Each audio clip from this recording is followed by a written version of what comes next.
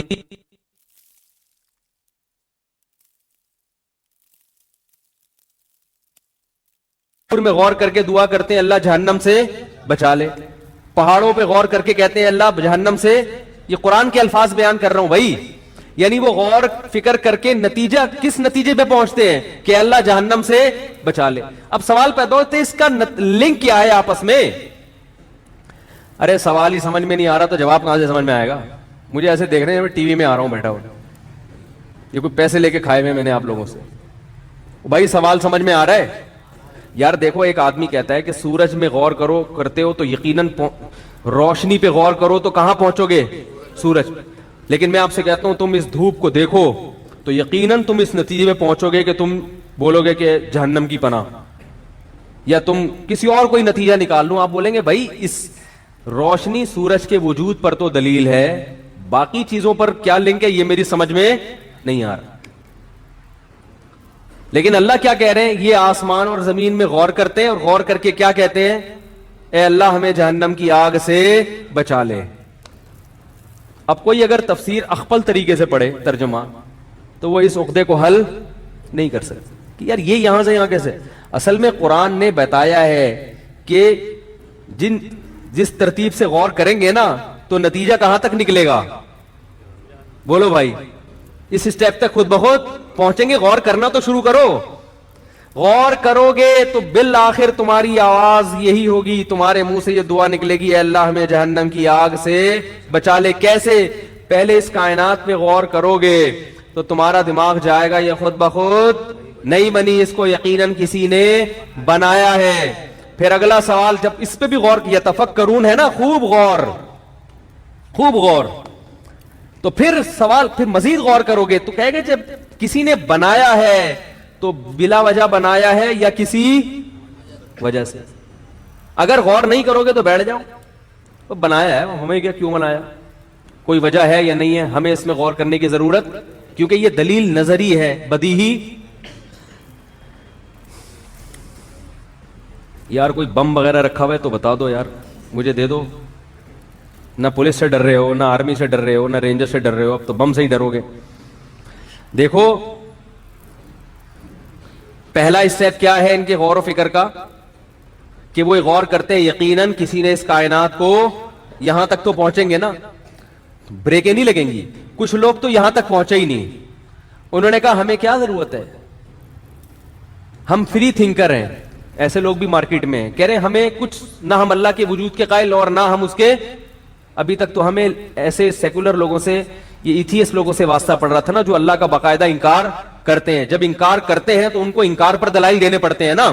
ایک اور فرقہ پیدا ہوا ہے، اس نے کہا نہ انکار کرو نہ اقرار، لہذا کسی چیز کی دلیل دینے کی چندہ ضرورت نہیں. یہ چندہ کا لفظ مجھے یاد ایسے ہوا کہ دور حدیث میں وہ صبح اتنی جلدی گھنٹہ ہوتا تھا کہ ہم لیٹ ہو جاتے تھے بعض دفعہ.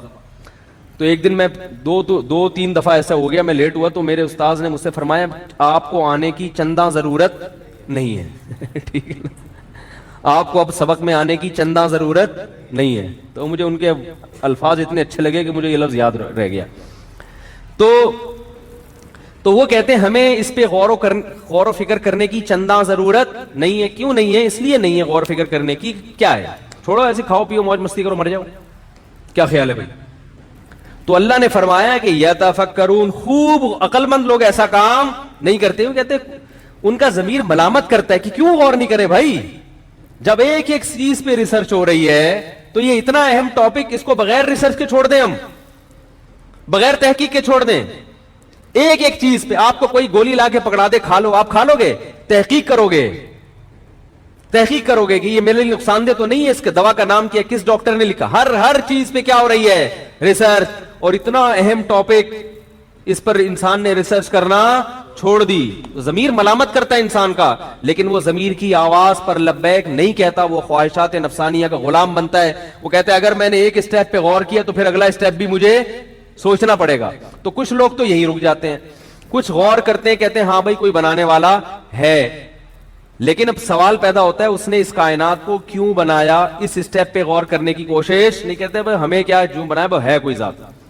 لیکن اللہ کیا فرماتے ہیں؟ عقل مند لوگ کیا کرتے ہیں؟ خوب غور کرتے ہیں، کہتے ہیں اگلا اسٹیپ بھی سوچو. پہلے اسٹیشن پہ پہنچ گئے تو کہتے ہیں اب آگے بھی جاؤ. کیوں بنایا؟ بے مقصد بنایا یا با مقصد؟ پھر وہ غور کر کے اس نتیجے پہ پہنچتے ہیں کہ اتنا طاقتور بادشاہ جس نے اتنا زبردست نظام عالم بنایا ہو، بے مقصد نہیں ہو سکتا. ہم چھوٹا سا کوئی کام کرتے ہیں، اس کی کوئی نہ کوئی ریزن ہوتی ہے، اور خالق کائنات اس کائنات کو بنائے گا ویسے ہی ہے بھائی، کوئی ویسے ہی بنا دیا، بس جو مرضی کرتے رہو، ختم کر دوں گا، ختم ہو جائے گا، کھیل تماشا ہو گیا. کیا خیال ہے بھائی؟ تو اللہ فرماتے ہیں کہ وہ پھر اس سے آگے بھی کیا کرتے ہیں؟ غور کرتے ہیں. یقیناً کوئی مقصد ہے. تو وہ مقصد ہے کیا؟ انہی کی فہرست میں داخل ہو کر ہماری موت واقع ہو. کیسی پیاری دعا ہے دیکھو. یہ غور و فکر کر کے یہاں تک پہنچتے ہیں، اور یہ جو روحانی ٹوپی ڈراموں میں لگے گا وہ یہاں تک قیامت تک پہنچے گئی. وہ اس میں سینس ہی نہیں ہے نا. سینس ہوتی تو بنیان سنگھانے جاتا، وہاں پجامہ لے کے جاتا اس کے پاس ہے بھائی. کسی کو اپنا کوئی پجامہ دے رہا ہے، کوئی اپنی کرتا دے رہا ہے، کسی کو جا کے کوئی قمیض دے رہا ہے، کوئی ناڑا دے رہا ہے، اس کو ناپ کے دیکھو بھائی.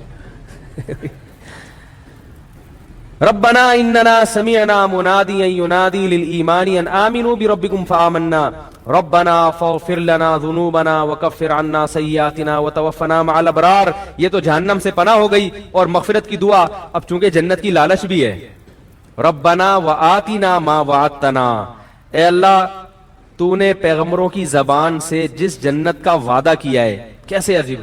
یہاں تک جنت تک ہم غور و فکر کر کے نہیں پہنچے، غور و فکر کر کے تو یہاں تک پہنچے کہ کوئی جزا ہے، لیکن اتنی خوبصورت جزا جنت کی شکل میں، یہ ہمیں کس نے بتایا؟ پیغمبروں نے. کیونکہ یہ دلیل عقلی سے نہیں سمجھ میں آتی، یہ نقل سے آتی ہے سمجھ میں. ہر چیز تک عقل آپ کو نہیں، عقل یہاں تک تو پہنچائے گی کہ بدلہ ملے گا. کیا ملے گا یہ تو جب تک اللہ نہیں بتائے گا ہمیں تھوڑی پتا چلے گا کیا بدلہ ہے. تو اللہ نے ہمیں کیا بتایا پیغمبروں کے ذریعے؟ جنت. وعدہ کیا ہم سے جنت کا. تو کہہ رہے وآتنا ما وعدتنا، اے اللہ تو نے جس جنت کا ہم سے وعدہ کیا ہے اس وعدے کو پورا کرنا. انک لا تخلف المیعاد، پیغمبروں کے ذریعے جو وعدہ کیا ہے، انک لا تخلف المیعاد، تو اپنے وعدے کی خلاف ورزی نہیں کرتا. حالانکہ پتہ ہے کہ وعدے کی خلاف ورزی نہیں، لیکن اللہ فرماتے ہیں ان کی کیفیات جنت کی لالچ میں ایسی ہو جاتی ہیں کہ اللہ کو خود بتا رہے ہوتے ہیں اللہ کی صفات کہ اللہ ہمیں پتہ ہے کہ تو وعدے کی خلاف ورزی نہیں کرتا، لہذا ہم جو محنت کر رہے ہیں تو واقعی خلاف ورزی نہ کرنا اور ہمیں وہ جنت عطا کرنا. آگے اللہ نے کیا فرمایا؟ فاستجاب لهم ربهم، فرمایا ان کے رب نے ان کی دعا کو قبول کر لیا. فاستجاب، فا عربی میں آتا ہے فوراً کوئی کام، فرمایا ہو گئی قبول. وہ کیا دعا قبول ہے؟ انی لا اضیع عمل عامل منکم، کوئی بھی عمل کرے گا کتنا چھوٹا سا عمل کیوں نہ ہو، عامل پر بھی تنوین، کوئی بھی عمل کرے گا اور کیسا ہی عمل کیوں نہ ہو، نیک عمل، تو میں اس کے اجر کو ضائع نہیں کروں. من ذکر او انثی، چاہے مرد ہو یا عورت. حالانکہ اس وضاحت کی ضرورت نہیں تھی. جب کوئی بھی عمل تو مرد عورت آ گیا نا, تو ممکن ہے کوئی شیطان کسی کے ذہن میں وسوسہ ڈال دیتا عورت کے ذہن میں, تو اس لیے اللہ نے اور کلیریفیکیشن کر دی کہ چاہے مرد ہو یا عورت, کوئی بھی ذرا سا بھی نیک عمل کرے گا تو میں اس کو ضائع نہیں کروں گا. بعضکم من بعض, فرمایا ایک ہی دوسرے کی جنس میں سے ہو. کیونکہ یہ اس لیے وضاحت کی قرآن نے کہ بہت سے مذاہب اس وقت دنیا میں ایسے تھے جو عورت کو کسی کھاتے میں لاتے ہی نہیں. وہ کہتے ہیں تو مرد کے لیے پیدا ہوئی ہے, اس کی اپنی کوئی لائف ہے ہی نہیں. تو اس لیے اللہ نے فرمایا کہ بعضکم من بعض, تم سب ایک دوسرے کی جنس میں سے ہو, یعنی وہ بھی, تم بھی انسان ہو تو وہ بھی کیا ہے, انسان. اس میں جاہلیت کے جو دعوے تھے ان کی کیا کر دی, اس کو بھی آزمائش کے لیے پیدا کیا ہے, تمہیں بھی آزمائش کے لیے پیدا کیا ہے. تو کتنی زبردست آیات ہیں. دنیا میں کوئی ایسا شخص نہیں ہے جو اللہ کی طرف منسوب کر کے ایسا کلام پیش کرے.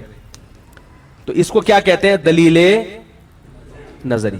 یہ جو قرآن میں یہ جو آتا ہے نا سورہ ملک میں کہ آخرت میں وہ یہ کہیں گے لو کننا نسمع او نعقل, اے اللہ اگر ہم سنتے یا سمجھتے تو جہنم میں نہ جاتے. تو یہ اللہ نے سمجھنے والوں کے حالات بھی بیان کر دیے جو کائنات میں غور کرتے ہیں, اور سننے والے بھی کہ وہ کیا کہتے ہیں کہ اے اللہ ہم نے ایک منادی کو پکارتے ہوئے سنا اپنے کانوں سے, چاہے براہ راست یا بالواسطہ. ہم نے سنا کہ وہ کہہ رہا تھا رب پہ ایمان لے آؤ, تو ہم نے وہ سن کے کیا کر لیا, ہم نے ان کی دعوت کو قبول کر لیا. تو پتہ چلا یہ سنتے بھی ہیں اور غور بھی کرتے ہیں, عقل سے کام بھی لیتے ہیں. اسی کو علماء کہتے ہیں دلیل عقلی بھی ہوتی ہے اور کبھی نقلی بھی ہوتی ہے. نقلی سے وہ جعلی والی نہیں, نقل کرتے ہوئے آ رہی ہے. تو یہ ہے قرآن کی دعوت, یہ ہے قرآن کا پیغام. تو بات کہاں سے شروع ہوئی تھی بھائی یہاں آیا کیسے میں,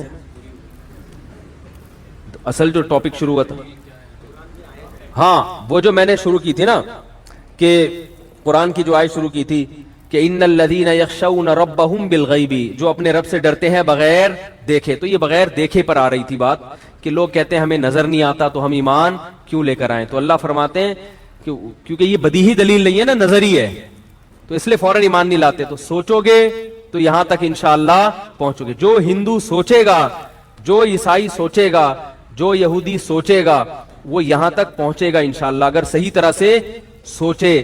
خواہشات کی چادر اتار کے اپنی خاندانی رسومات اور اپنے یہ کہ میرے باپ دادا کا دین کیا ہے, میرے باپ دادا کا, ان سب چیزوں کو ہٹا کے سوچے گا تو انشاءاللہ اس نتیجے تک پہنچے گا. وہ سوچتے نہیں ہیں تو پھر الزام پر دہشت گردی کے الزامات بھی لگاتے رہتے ہیں. کبھی یہ کہتے ہیں اسلام یہ کہہ رہا ہے, کبھی یہ کہتے ہیں اسلام یہ کہہ رہا ہے. وہ جو ہے یہ جو ٹاپک ہے نا